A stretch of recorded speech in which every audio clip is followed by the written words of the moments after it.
পৌর নির্বাচনে প্রচারণা চালাতে পারবেন না মন্ত্রী এমপিরা।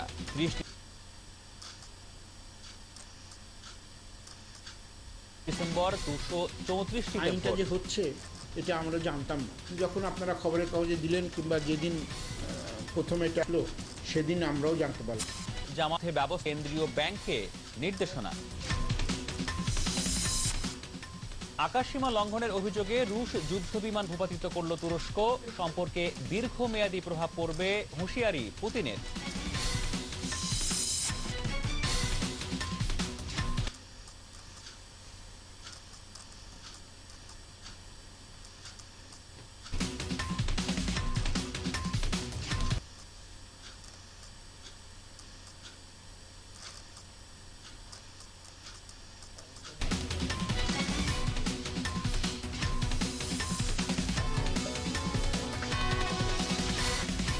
দেশের পাশে এই আয়োজনে স্বাগত জানাচ্ছি প্রবাসী দর্শকদের। আপনাদের সাথে আছি আমি রাহাত মিনহাজ। এতক্ষণ শিরোনাম শুনছিলেন, এবার যাব পুরো খবরে।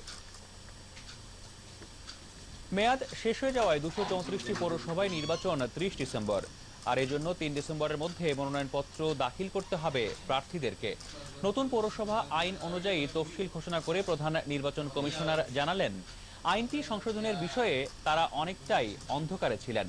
আর যথেষ্ট সময় না পাওয়ায় বিধিমালা তৈরিতে আলোচনা করা সম্ভব হয়নি রাজনৈতিক দলগুলোর সাথে।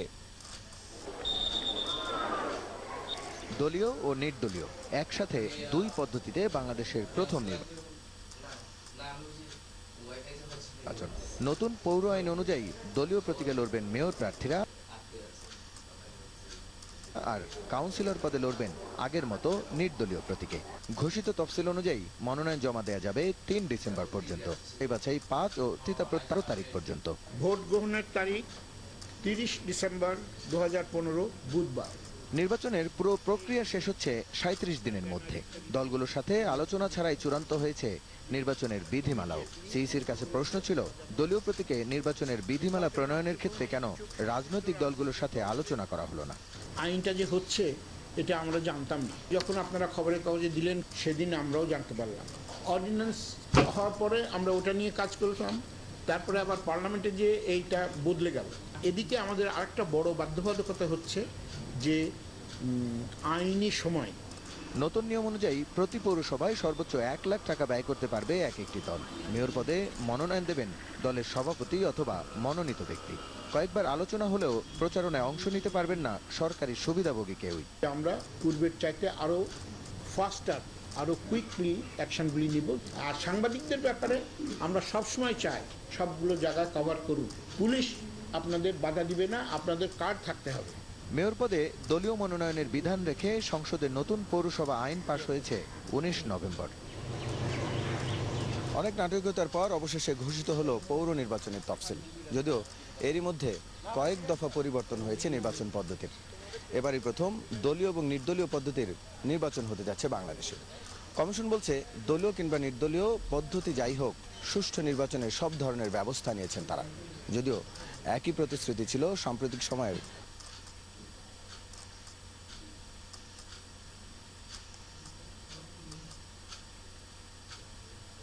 অন্য নির্বাচনগুলোতেও। রাসেল আহমেদ, যমুনা নিউজ, ঢাকা।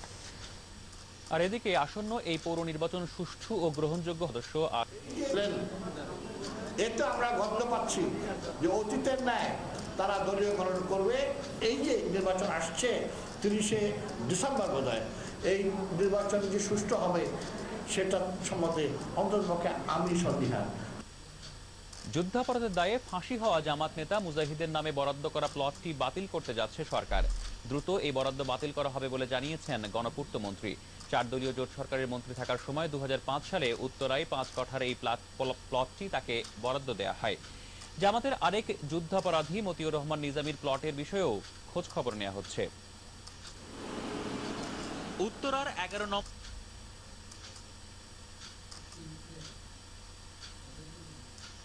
নম্বর সেক্টরের এই প্লটটির মালিক যুদ্ধাপরাধী আলী আহসান মোহাম্মদ মুজাহিদ। ভূমি বরাদ্দের ধারার 13 ক ধারা অনুযায়ী রাষ্ট্রীয় কাজে বিশেষ অবদানের জন্য 4 দলীয় এই প্লট 2005 সালে মানবতা বিরোধী অপরাধের বিচার শুরুর পর বিভিন্ন মহল থেকে রাষ্ট্রীয় এই সম্পদের বরাদ্দ বাতিলের দাবি জানিয়ে আসছিল বিভিন্ন সংগঠন। বুদ্ধিজীবী হত্যার দায়ে মুজাহিদের ফাঁসির দণ্ড কার্যকরের পর এই প্লটের বরাদ্দ বাতিলের আনুষ্ঠানিক প্রক্রিয়া শুরু করেছে সরকার। 13 ধারায় অর্থাৎ জাতীয় অবদানের জন্য নিজামীকেও প্লট দিয়েছে, মুজাহিদকেও প্লট দিয়েছে। তারা অবদান রাখছে, তারা হত্যা করছে, বুদ্ধিজীবীদের হত্যা করছে, তারা মানুষ হত্যা করছে। এখন এই প্লটগুলো অবশ্যই আমরা বাতিল করব, অতি দ্রুত শেষ করব। এই কিন্তু এই মানে ফাঁসি এক্সিকিউশন হওয়ার আগেই কিন্তু আমি নির্দেশ দিয়েছি। রাজুক সূত্রে জানা গেছে, বরাদ্দ পাওয়া ওই প্লটে 6 তলার আবাসিক ভবন তৈরি করেছে মিশন গ্রুপ নামের একটি প্রতিষ্ঠান, যার 5টি ফ্ল্যাটের মালিকানা আছে মুজাহিদের। কোন প্রক্রিয়ায় কিভাবে এই সম্পদ ফিরিয়ে নেওয়া হবে তা খতিয়ে দেখা হচ্ছে বলে জানালেন গণপূর্ত মন্ত্রী। বনানীতে মতিউর রহমান খবর। মির্জা আব্বাস তার নিজের দলীয় এবং জামাত ইসলামের লোককে দিয়েছে, যাদের প্লট আছে এই ঢাকা শহরে এরকম লক্ষ্য দিছি। সুতরাং আমরা এটা পরীক্ষা নিরীক্ষা করতেছি, আমরা হয়তো অনেকের এখানে বাদ পড়বে। মন্ত্রী আরো বলেন, বরাদ্দের 10 বছর পর ফিরিয়ে নেয়ার প্রক্রিয়া বেশ জটিল হলেও যারা এই দেশের মাটি ও মানুষের বিরোধিতা করেছে তাদের নামে বরাদ্দ রাষ্ট্রীয় জমি দ্রুততম সময়ে ফেরত নেবে সরকার। রাহাত মিনহাজ, যমুনা নিউজ, ঢাকা। অন্যদিকে জামাত ইসলামী নিয়ন্ত্রিত বিভিন্ন প্রতিষ্ঠানের বিরুদ্ধে ব্যবস্থা নিতে বাংলাদেশ ব্যাংককে নির্দেশনা দেওয়া হয়েছে। রোববার কেন্দ্রীয় ব্যাংকে এই সংক্রান্ত চিঠি পাঠায় অর্থ মন্ত্রণালয়ের ব্যাংক ও আর্থিক প্রতিষ্ঠান বিভাগ।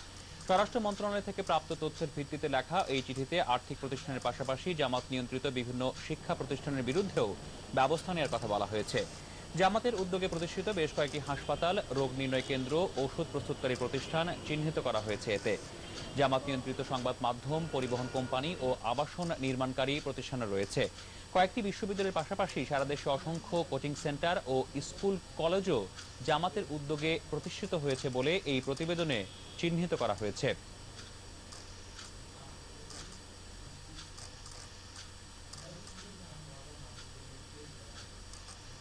এবার পাকিস্তানে থাকা যুদ্ধাপরাধীদের বিচারের দাবি করলেন সেক্টর কমান্ডার্স ফোরামের নেতারা, আর এজন্য আন্তর্জাতিক সম্প্রদায়ের সহযোগিতা কামনা করেছেন তারা। যুদ্ধাপরাধ ফাঁসি কার্যকর করা নিয়ে পাকিস্তান সরকারের আপত্তিকর বক্তব্যের প্রতিবাদে ফোরাম নেতারা এই দাবি জানান। বহির্বিশ্বের কোনো দেশে আমাদের এই কার্যকলাপের উপর কোনো মন্তব্য করা উচিত নয়, বিশেষ করে পাকিস্তানের তো নয়। আন্তর্জাতিক এই প্রতিশ্রুতির কারণে 195 জনকে পাকিস্তানে যেতে দেওয়া হয়েছিল। আন্তর্জাতিক সম্প্রদায়ের কাছে আজকে আপনাদের মাধ্যমে এটা জানাতে চাই, সকল যুদ্ধ অপরাধের বিচার যদি হয়ে থাকে তাহলে পাকিস্তানের যুদ্ধ অপরাধের বিচারও হতে হবে। খালেদা জিয়া দেশে ফেরায় প্রাণ ফিরেছে বিএনপিতে। কেন্দ্র থেকে তৃণমূল সব স্তরের নেতাকর্মীদের মাঝেই নেমে এসেছে স্বস্তি। নিজেদের এখন আর অভিভাবকহীন বলে মনে করছেন না তারা। দায়িত্বশীল নেতারা বলছেন, দলীয় ফোরামে আলোচনার পর নতুন কর্মপরিকল্পনা নিয়ে মাঠে নামবে বিএনপি। আরো জানাচ্ছেন শরীফুল ইসলাম খান। 2 মাসেরও বেশি সময় ধরে চিকিৎসা এবং পরিবারের সঙ্গে সময় কাটিয়ে শনিবার লন্ডন থেকে দেশে ফিরেছেন বিএনপি চেয়ারপারসন খালেদা জিয়া।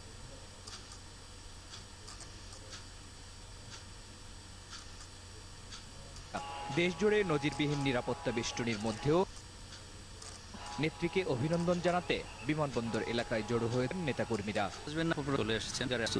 ম্যাডামের কাছে প্রত্যাশা কমিটিগুলি উনি পুনর্গঠন করবেন, যেগুলি প্রয়োজন পুনর্গঠন করবেন, এবং যারা রাজপথে থেকে আন্দোলন সংগ্রামে অংশগ্রহণ করেছেন তাদেরকে মূল্যায়ন করবেন।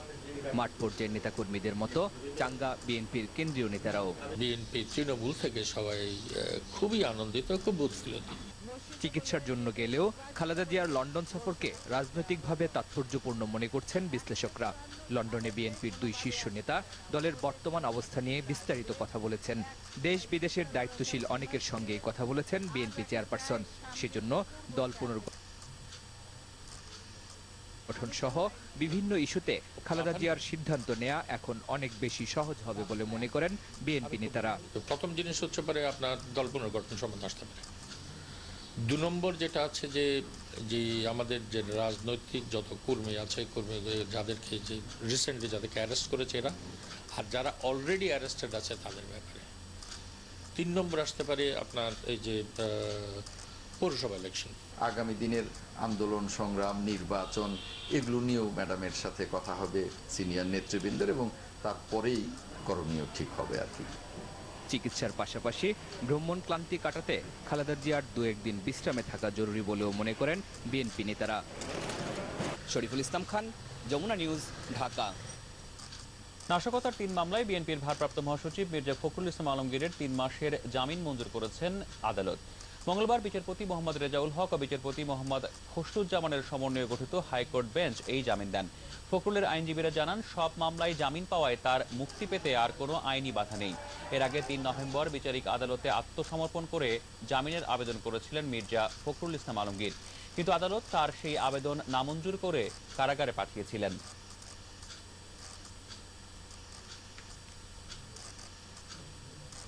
আর এর সাথেই যমুনা নিউজে একটা বিরতি নিচ্ছি, ফিরবো একটু পরে।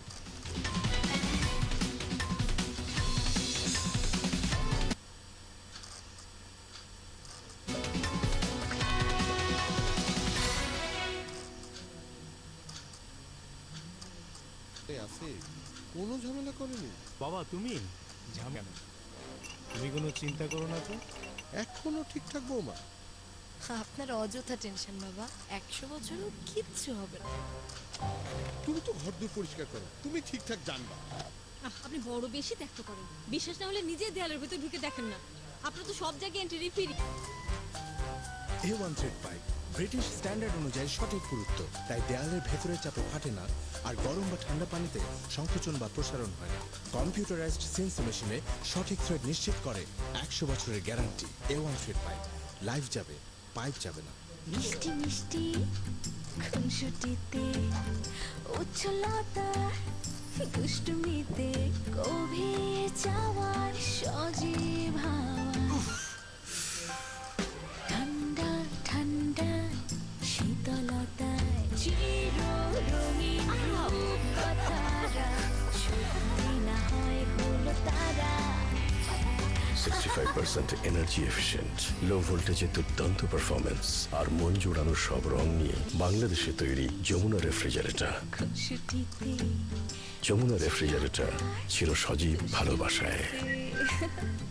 বিশ্বের সর্বাধুনিক প্রক্রিয়ায় বাংলাদেশে এই প্রথম DHR প্রযুক্তিতে আন্তর্জাতিক মানের সর্বোচ্চ সাইক্লিক লোডিং ভূমিকম্প সহনীয় স্টিল রানি TNT 550W গোল্ড আপনার স্থাপনা নির্মাণে নিশ্চিত করবে ভবিষ্যৎ নিরাপত্তা।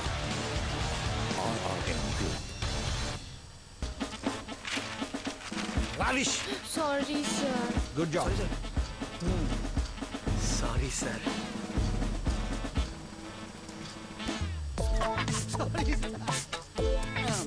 মজা থাকলে ভেতরে আসবেই বেরিয়ে। ফ্রুট ফিল মুখে দিলেই বেরিয়ে আসে কমলার আসল মজা। আছে কোনো ঝামেলা করেনি।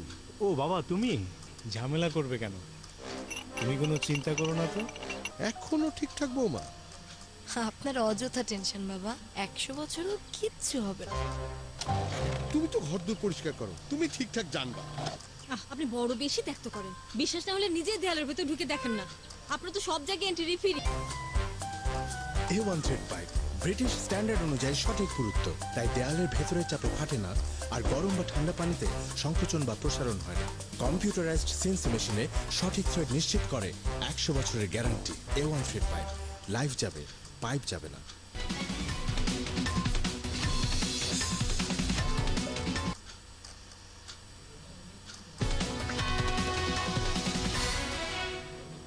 আবারও স্বাগত, আপনারা দেখছেন যমুনা নিউজ। কর্ণফুলী নদীর তলদেশে তৈরি সুড়ঙ্গ পথ আমোদন বন্দর এলাকা থেকে আনোয়ারা পর্যন্ত এই টানেল তৈরি হবে 2020 সালের আগেই। এটি সহ একনেক সভায় 16,978 কোটি টাকা ব্যয়ে 12টি প্রকল্পের অনুমোদন দেয়া হয়। পরিকল্পনা মন্ত্রী জানান, পুরনো সেতুর উপর চাপ কমাতেই নতুন এই টানেল তৈরি করবে সরকার, যার নির্মাণ ব্যয়ের বড় অংশ দেবে চীনের এক্সিম ব্যাংক। অন্যদিকে বিদ্যুৎ চুরি ঠেকাতে ঢাকা বিভাগে বসানো হবে 7 লাখ প্রিপেইড মিটার।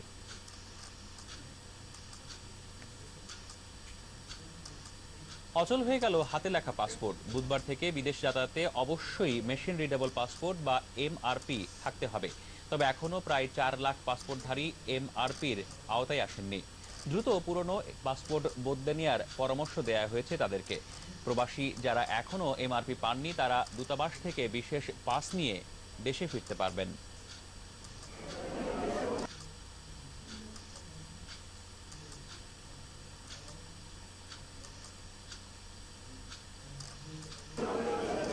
দোহারের সাহেরা খাতুন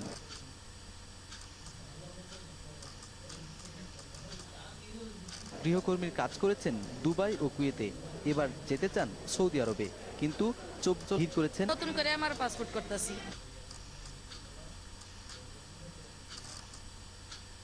আমার হাতের লেখা পাসপোর্ট, তো সেটা আমার আগামীতে নাকি শুনতেছি যে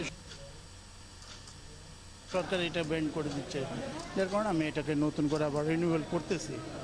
পাসপোর্ট অধিদপ্তর জানায় 2015 হাতে লেখা বৈধ পাসপোর্টের মধ্যে প্রবাসী ও দেশে বসবাসকারী মিলিয়ে এখনো এমআরপির আওতায় আসেনি প্রায় 4 লাখ মানুষ। যাদের হাতে লেখা পাসপোর্ট বাকি আছে এখনো আজকে পর্যন্ত, তাদের জন্য আমাদের বক্তব্য হচ্ছে তারা যে কোনো সময় করে নিতে পারে, বিদেশ থেকে ট্রাভেল পারমিট নিয়ে বাংলাদেশে আসতে পারে। তার জন্য আসলে কোনো ভয়ের কিছু না, কোনো থ্রেটের কিছু না। তবে সবচেয়ে নিরাপদ ব্যবস্থা হলো এমআরপি করিয়ে নেওয়া। আন্তর্জাতিক সিভিল এভিয়েশন কর্তৃপক্ষের সিদ্ধান্তে বাধ্যতামূলক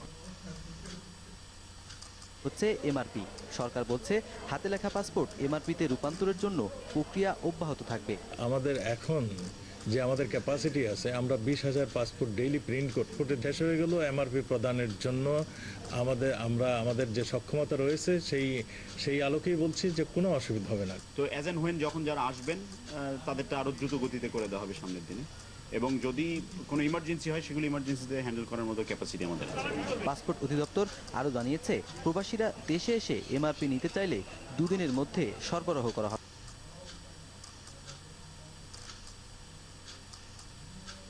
তবে ঝামেলা এড়াতে সবাইকে দ্রুত এমআরপি নেওয়ার পরামর্শ দেওয়া হয়েছে। সরকার, যমুনা নিউজ। জাপানি মঙ্গলবার ব্যবসায়ী এই জাপানি নাগরিক 10 বছর ধরে অবৈধভাবে বাংলাদেশে বসবাস করছিলেন। হিরোইকে নিখোঁজ দাবি করে গত 19 নভেম্বর উত্তরা থানায় জিডি করে জাপানি দূতাবাসের কর্মকর্তারা। খোঁজ নিতে গিয়ে পুলিশ জানতে পারে তাকে হালিমা খাতুন পরিচয়ে উত্তরা 12 নম্বর সেক্টর কবরস্থানে দাফন করা হয়েছে। এরপরই 11 জনকে আটক করে পুলিশ। আটককৃতদের দাবি, হিরোইর মৃত্যু হয়েছে অসুস্থতায়। অবৈধভাবে বাংলাদেশে অবস্থান করায় তাকে হাসপাতালে নেওয়া হয়নি। হিন্দু বৌদ্ধ খ্রিস্টান ঐক্য পরিষদের ফরিদপুর জেলা শাখার সাধারণ সম্পাদক অলোক সেনকে কুপিয়ে আহত করেছে দুর্বৃত্তরা। তিনি চিকিৎসাধীন আছেন ফরিদপুর মেডিকেল কলেজ হাসপাতালে। শহরের চর কমলাপুরে তার নিজ বাড়ির সামনে এই ঘটনা ঘটে। আহত অলোক সেনের স্ত্রী জানান, বাসা থেকে বের হওয়ার সময় বাড়ির সামনে মুখোশধারী দুজন তার উপর হামলা চালায়। এ সময় চিৎকার চেঁচামেচিতে আশপাশের লোকজন এগিয়ে এলে পালিয়ে যায় দুর্বৃত্তরা। ফরিদপুর কোতোয়ালি থানার ভারপ্রাপ্ত কর্মকর্তা জানান, কারা এই হামলা চালিয়েছে সেই বিষয়টি খতিয়ে দেখা হচ্ছে। হামলার পর থেকে অপরাধীদের ধরতে বিভিন্ন স্থানে পুলিশ অভিযান চালাচ্ছে বলেও জানিয়েছেন তিনি। আর এরই সাথে যমুনা নিউজে আবারও একটা বিরতি, ফিরবো একটু পরেই।